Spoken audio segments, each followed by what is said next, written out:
The following work is brought to you by ScriptCrib. Follow us on Facebook, Twitter, and Patreon for more information on our works. And as always, if you want to know more about what we're doing and be up to date when we release it, always like and subscribe.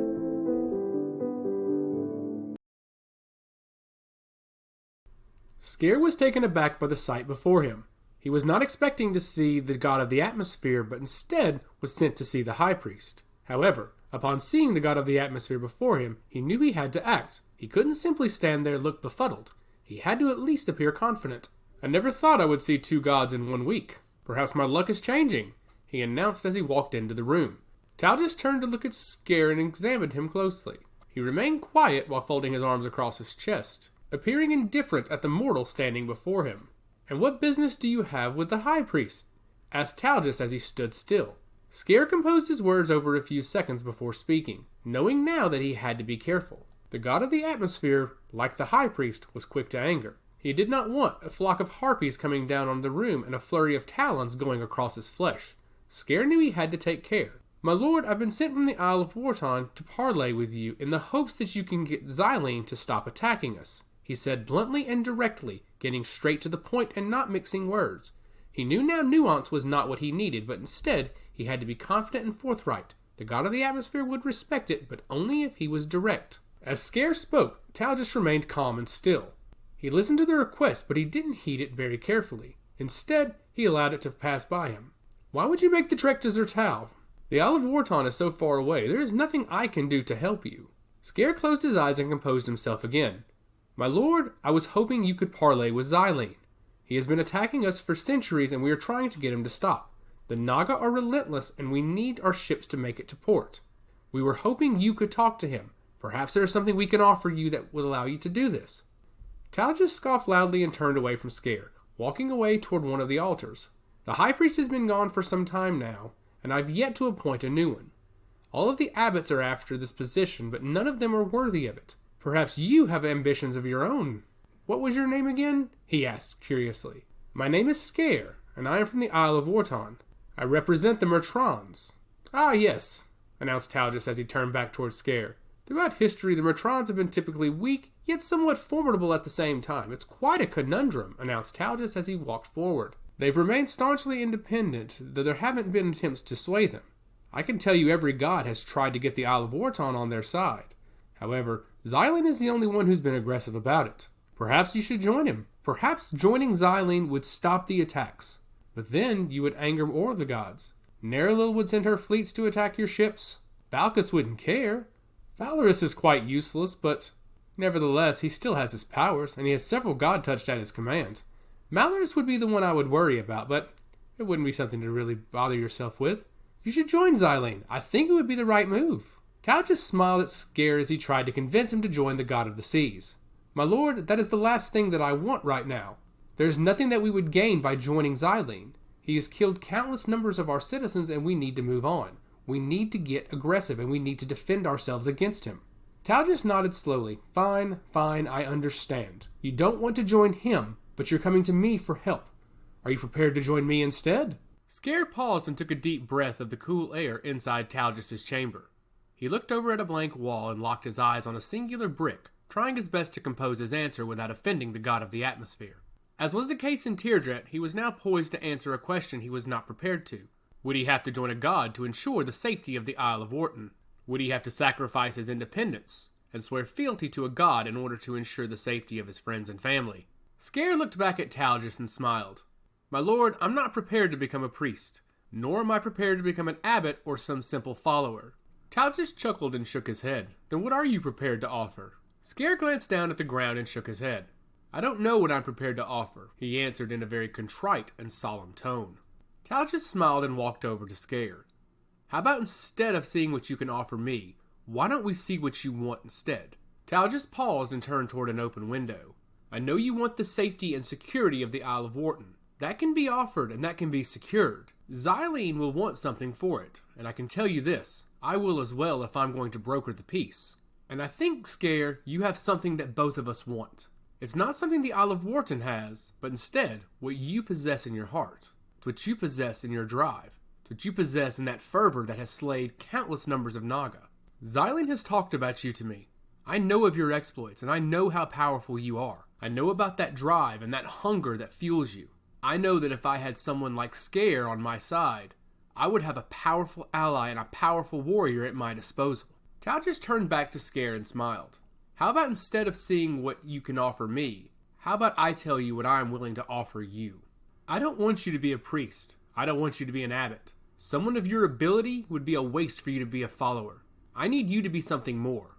I need you to be a champion. I need you to be someone who serves me in all of my endeavors. I need you to be someone who fights on the front lines and stands up to Vesia. I need you to be more than anybody else that I have. I need you to be more than my high priest. I need you to be a God-touched servant. Skaer was taken aback and remained silent at Talgus' offer. He knew what it meant to become a God-touched servant. He would be immortal, but he would be bound to serve. His essence would be bound to deny, but he would have to serve a master for the rest of eternity. There were special rules that he would have to follow, and while unaware of what they were, he was open to the idea so long as it brought prosperity to the Isle of Warton. Before Skaer could answer, Talgus turned and looked at him once more. I did mention Xylene would want something in return as well, though. A light scuffle grabbed Skaer's attention as he turned toward the shadows. From out of the corner, the god of the seas appeared. Xylene smiled at Skaer as Talgus folded his arms across his chest, proud of his accomplishment. Skaer, the rules of being a god touched are simple.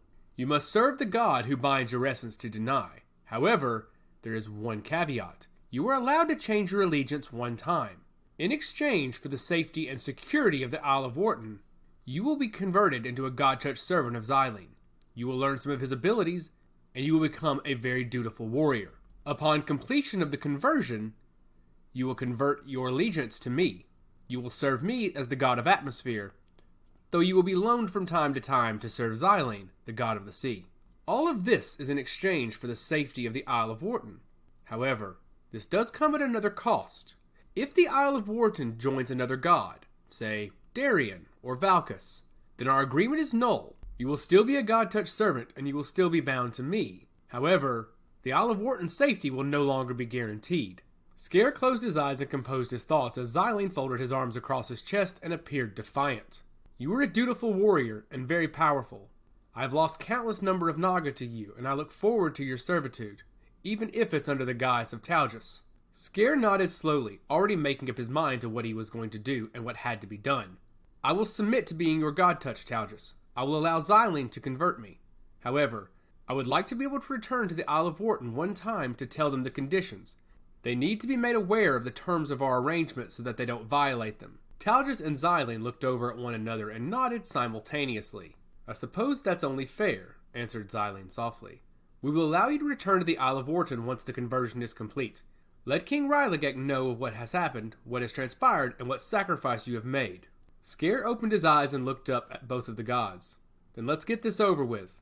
I'd like to know that my sacrifice has not been in vain. Ebelis and Elise took a deep breath and exhaled slowly. The Grand Temple of Maloris was to their right, casting a shadow down on them. However, in front of them, the Palace of Maloris was a sight to be seen. They had only heard stories of its grandeur, but now the wonderful structure was before them. Polished white steps led the way to a large, purple door that led inside the Grand Palace of Maloris. The siblings remained at the bottom of the steps and collected their thoughts together. It would only be a matter of time before they'd be speaking to Maloris, and they did not want to embarrass themselves or their family. Ebelis looked at Elise and smiled. You know, Father would frown immensely if he knew you were about to be talking to Maloris. Elise turned back to her brother and scoffed, and he'd know better to simply let you do it. The banter between the two allowed them to compose themselves and remain a sense of calm. Finally, after letting out a deep sigh between them, they both took their first step up the steps together. Once at the top, the two purple doors opened simultaneously and revealed the inside of the Palace of Maloris and its immense grandeur. Once inside, Elise and Ebelis noticed several busts of the god of chaos. However, in the center of them all was the god of chaos himself. Maloris stood prominently with his arms folded across his chest. His black robes with purple trim flowed majestically to go along with his black hair. His sun-kissed skin showed few signs of age, though both Elise and Ebelis knew that he was immensely older than they were. Though millennia had passed, Maloris only appeared to be a few years older than they were. Maloris looked at Elise and Ebelis and smiled warmly. I see my guests have finally arrived. I do hope you were not given too much trouble at the port. The magistrate tends to be a little overzealous from time to time. Evelyn smiled and nodded. I'm sure they're simply doing their job. We understand that sometimes you have to take extra precautions when those come into the port. We have rules very similar when ships come into our port. Maloris shrugged his shoulders and turned away, walking over to a small chalice at the end of a table. The rules are made to keep the citizens of the city safe. However, sometimes we have to look past them. Sometimes we have to bend them. And unfortunately, sometimes we have to break them. Maloris took a sip from the chalice and looked back at Evelyn. Tell me, Master Mertrand, how often do you break the rules? Evelyn smiled and looked down at the ground. I try not to as often as possible. However, there have been times when I've had to bend them a little further than they should. Maloris set the chalice down and clapped his hands. And that's what I like to hear. Someone who actually tells the truth. Anybody who refuses to break the rules is not someone that I would prefer to associate with. They're not a real person. They don't have real ambition. Sometimes we have to bend things to simply see just how far they'll go before they break. Elise smiled and shook her head, looking at the god of chaos with a look of curiosity. Tell me, sir, how often do you break the rules with the other gods? How often do they bend them? And how does Vestia feel about all of this? Maloris laughed heartily at Elise's question. The goddess of law tends to wish that we all would follow the rules to the letter. However, she's known us for many a millennia. She knows that is not in our nature. She knows that we will always test the boundaries, especially my brother. Elise stepped toward Maloris with curiosity. Are you referring to Darian? Maloris laughed and shook his head again. Oh no, I'm referring to Dorilius. While I see that you are quite curious to know more about the gods, I can tell you that Dorilius's curiosity knows no bounds. He will simply place his thumb on the scale just to see how far he can move it. And unfortunately, Dahar just lets it happen. Dahar allows Dorilius to scratch his curiosity while the rest of us are made to suffer. It's quite unfair if you ask me. However, it's the world that we live in and the world that we created. Dorilius gets to play with his toys while the rest of us just exist in his sandbox. Elise folded her arms across her chest and looked playfully at Maloris. Would you say that you were jealous of your brother? She inquired curiously. Oh no, I'm far from jealous. I love my life and I love what I've created here. I love the people of Brile and I love what they've built for me and what they've built with me. We are the only hub in Dunai that has actual tranquility. People here are at peace. Even those who are in destitute and squalor live with a bit more than those in Merdul. Those who trek to Brile understand what they are getting into. They understand that while I rule here with an iron fist, I also rule here with love and compassion. I love my followers, I love my citizens, and I will do everything I can to take care of them. Maloris took another sip from the chalice and looked over at Evelyn and Elise. That brings me to my next question. I understand that Xylene is attacking you, and I also understand that the duchies of Merdul are soon to attack as well. Why are you in Brile? Are you actually thinking I'm willing to help? Evelyn stepped forward in front of Elise with Maloris raising his hand. No, I'd rather hear from her. I'd rather hear from your sister. Evelyn was taken aback and looked at Maloris with disdain. Why? We're here together, he inquired curiously. Maloris shook his head and closed his eyes. No, she seems a bit more composed than you are. You seem like the muscle. She seems like the brains. I'd rather speak to her about this. Evelyn looked over his shoulder at Elise, who was blushing. The god of chaos realized her potential, something that she wished her father would as well. Maloris, you're right. We are under attack from the Naga by Xylene. We're also soon to be under attack from the duchies of Urne. We don't know what we can do, and you are the only person we could turn to that would help us. We have little resources and allies left, and with the duchies beginning to swarm, there's not much left we can do. There's no one left we can turn to, so we are forced to come to Brile. We're forced to parley with you in the hopes that you can help us.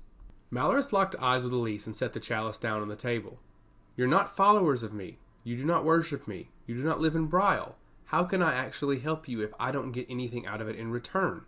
You do not belong to my order. You simply belong on an island. I know, but perhaps we could give you something, inserted Elise. Perhaps there is something that we have on the Isle of Warton that you want. Maloris closed his eyes and shook his head, disagreeing with Elise. I am the god of chaos. I feast on the souls of those who were once alive. What could you have that I could possibly want? Elise looked back at Evelyn and shook her head. She didn't know what to say. However, Maloris inserted himself into the silence. However, I also like to feast on the things I deny. I like to feast on the things that are brought to me. I like to feast on what my followers grow. Why not tonight, Elise, you join me for dinner and we actually discuss this further? Your brother can explore the city and the taverns while you and I break bread together, and perhaps we can come to an agreement. Perhaps we can figure out a way that we can help you. Evelyn was taken aback and stepped forward. Are you not going to meet with me? Are you only going to meet with my sister? Maloris nodded emphatically. Yes, Master Mertrand, I am. I have no intentions of speaking with you further. I only want to speak with your sister. Will that be acceptable? Inquired the god of chaos. Evolus was left with nothing else to say. He simply shrugged his shoulders and turned away. Elise, however, smiled and nodded. Of course, god of chaos. I would love to dine with you tonight. I'll be back here in a few hours. Maloris smiled genuinely as he locked eyes with Elise, and I look forward to it.